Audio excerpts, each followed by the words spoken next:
Ready to unlock some Disney magic and finally use that gift card? First, head over to disneyplus.com or the MyDisney website on your computer or mobile device. This also works through the MyDisney Experience app. Next, log into your Disney account using your email address and password. Make sure it's the account you want to apply the gift card to. Navigate to your account settings.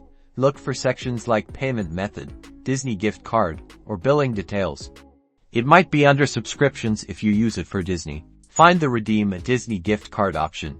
This will take you to a page where you can enter your gift card details. Carefully enter the redemption code from the back of your gift card.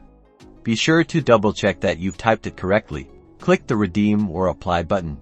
You should see a confirmation message that your gift card balance has been added to your account. Now your gift card balance is ready to use for purchases on Disney or within the MyDisney Experience app.